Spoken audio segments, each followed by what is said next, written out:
channel. In today's video I would like to return to the Galaxy S25 Ultra, which I have been using for almost 4 months. My review of the Galaxy S25 Ultra has been on the channel for some time now, so if anyone hasn't watched it yet, I invite you to watch it. But in today's video I would like to share my thoughts on this device after using it as my main device for a long time. Has anything changed in my opinion? I invite you to watch this video. I will start with the appearance and materials. This year flagship model in the Ultra version is made of 2 panels of glass on front and on the back, an aluminum frame with a thin layer of titanium. I have been using my phone for almost 4 months. I do not carry it in case, nor do I have any glass on the screen. Personally, I really do not like carrying smartphones in cases because they spoil the feeling of using the device quite a bit. You do not feel the premium materials, you do not feel the coolness of the device when you take it to your hands. In addition, they significantly increase both the size of the device and its weight, and I remind you that this year it is the size and the weight that are the key changes compared to last year's Samsung Galaxy S24 Ultra model. Personally, I am very pleased with both slimming down and the weight reduction of the Samsung Galaxy S25 Ultra compared to the Galaxy S24 Ultra. Every time I take the Samsung Galaxy S24 Ultra, I appreciate the changes that have occurred in the Samsung Galaxy S25 Ultra model. The newer model is noticeably lighter, which makes me very happy. It also has more rounded corners, which makes my hands less worn out and the phone does not dig so much in my palms. These are 2 key advantages that I appreciate very much after switching from the Samsung Galaxy S24 Ultra to the Samsung Galaxy S25 Ultra. But let not be so rosy. There is also one disadvantage which I did not notice during my review, but I have noticed after a few months of purchase. The point is that the frame in the Samsung Galaxy S25 Ultra has flatter edges. It looks very nice, but in practice it means that using it with one hand is practically impossible. Due to the flat edges, I'm unable to hold the smartphone with one hand and safely reply to a message. Every time I do this, I feel like the smartphone will fall out of my hands in a moment. If you have smaller hands like me, the Samsung Galaxy S24 Ultra is a much safer solution in terms of one-handed usage. Although in my case it is also more painful because these sharp corners cause redness and pain in my hands. Unfortunately, Samsung has not managed to come up with a golden mean in this matter. Maybe next year we will get a device that will be a better profiled for one-handed use and will not be as angular and blocky as the Samsung Galaxy S24 Ultra. Time will tell. In terms of the appearance and durability of the smartphone, I give it 5 stars out of 5. I have nothing to complain about here.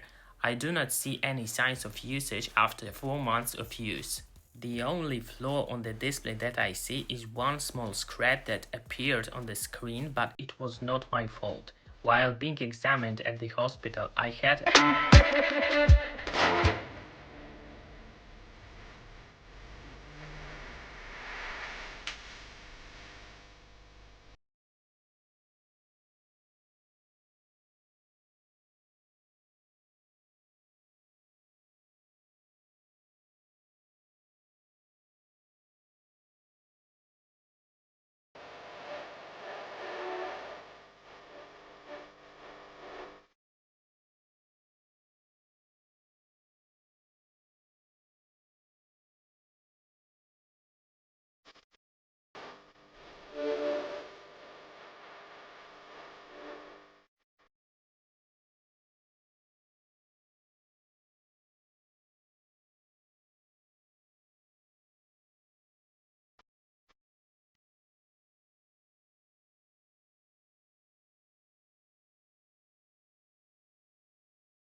all I have to do is unlock my smartphone with my fingerprint and it will immediately leave a greasy and clearly visible stain on the screen. Wiping the display helps, but it is a temporary solution. In this respect, the Samsung Galaxy S25 Ultra is a much better device. It is not perfect, but you can see the progress. The display is less prone to fingerprints and it is much easier to wipe these fingerprints off the device.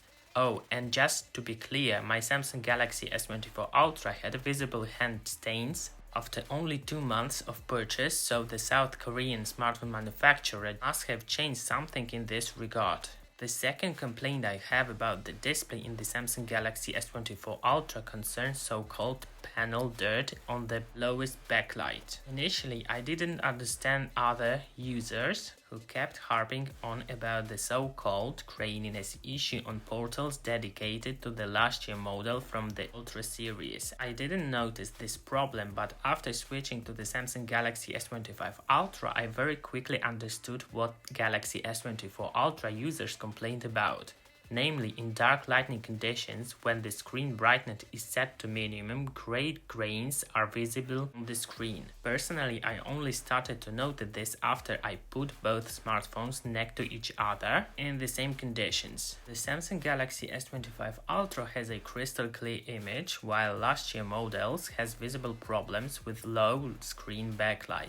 Some people see it immediately after picking up the smartphone, while others only after comparing it with other models. I belong to the latter group. However, if you are afraid that this year flagship model has also such a problem, I inform you that no, nothing like that occurs. I'm very happy with the display of the Samsung Galaxy S25 Ultra. It is one of the best, if not the best smartphone screens on the market, and the problem of its predecessor have been solved here. I said everything I had to say about the battery in my review. Nothing has changed in this regard since then. I currently have 47 battery charge cycles and the battery in my Samsung Galaxy S25 Ultra is enough for a full day of use, and I connect the phone to the charger with 35 to 40% battery charge left. Usually in this scenario I also have 5 to 6 hours of screen on time. When it comes to the battery rating, I give it a solid 4 out of 5. A full day at ease, but I would like Samsung to use the next silicon carbon battery technology next year, thanks to which the physical size of the battery would not increase, but the battery capacity would. Thanks to this, we users would definitely gain. When it comes to charging, I have the impression that the Samsung Galaxy S25 Ultra charges a little faster than the Samsung Galaxy S24 Ultra. I have a universal charger from the green cell and the original Samsung cable included in the set, and this combo charges the Galaxy S25 Ultra about 7 minutes faster than last year model. Apparently, in order to use the 45 watt in the Samsung Galaxy S24 Ultra, you need to buy a separate dedicated cable that will allow you to charge your smartphone with maximum power. In the Samsung Galaxy S25 Ultra model, a regular cable that is included in the set is enough, and thanks to this, the smartphone battery charges noticeably faster. In my case, charging from 35-40% to 100% takes about 35 minutes. I consider this a pretty good result, although I wouldn't mind if I could charge the battery in my phone in 15 or 20 minutes. Samsung, I think it's high time to take 2 steps forward in terms of the battery. The first concerns new high-capacity silicon carbon battery cell, and the second concerns a slight increase in charging power.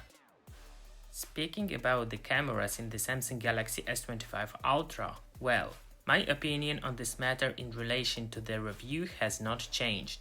Yes, I know that Chinese smartphones have 1 each main cameras, 200 megapixel telephoto lenses, and so on. The only problem is that these cameras make the smartphone noticeably thicker. I've watched hundreds of video and photo comparisons between the Galaxy S25 Ultra and the Chinese competition. And yes, Chinese smartphones take much better photos, but do I really need photos straight from DSLR cameras?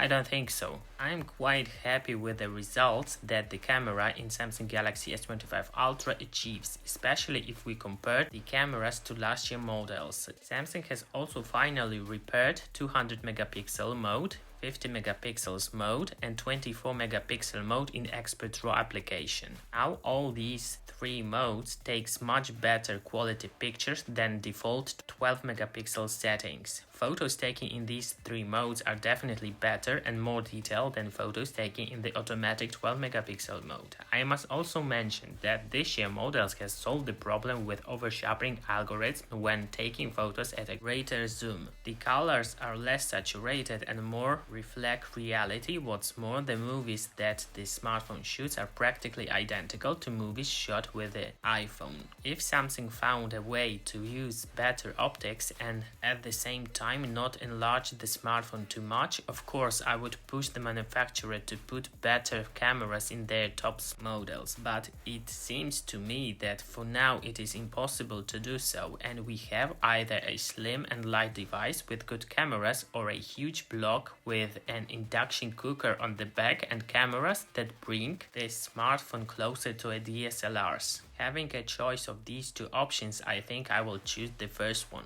At the moment, I am pleased with the photo and video results presented in the Samsung Galaxy S25 Ultra cameras. My woman also switched from the Samsung Galaxy S23 Ultra to the Samsung Galaxy S25, the smallest one, because of the size and weight of the device. She sacrificed a much better camera for the size of the device itself. As you can see in our example, not everyone wants to carry a brick with an induction hob in their pocket. For some, other values also matter. I understand if you disagree with me on this topic. I respect that, but this is my subjective opinion. As I said in my review, I also think that Samsung should also release another model on the market that would have the best cameras available on the market. The Korean smartphone manufacturer recently released the Samsung Galaxy S25 Edge, which is simply mega thin and light. The device focuses primarily on appearance and slimliness. Samsung should also use the same trick in the case of a model that will be devoid of the S Pen stylus but will get the best cameras on the market in return.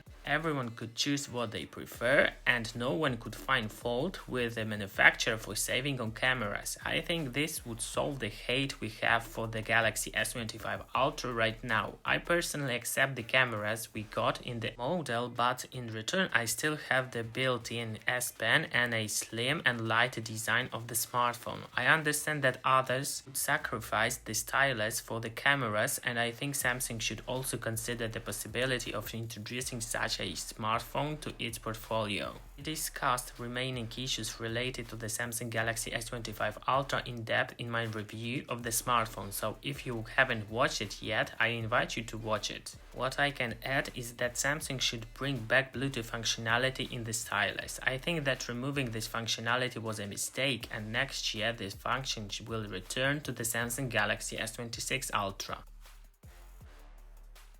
In terms of the software itself, the CPU or other components, nothing has changed. The smartphone is still incredibly fast, nothing stutters and works very well.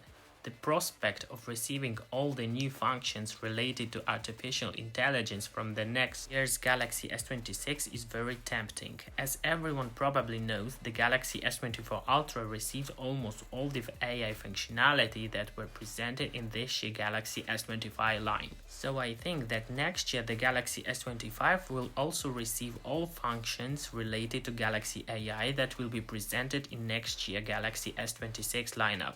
I am rather calm about this, as well as about further system updates. What do you think about Samsung Galaxy S25 Ultra? Do you share my opinion that Samsung should release its photo smartphone and leave the Ultra version as it is now? Do you own any smartphone from this S25 lineup? If so, share your impressions of this smartphone in the comments. Write what you think Samsung should change next year. I encourage you to subscribe my channel and see you in the next episode. See ya!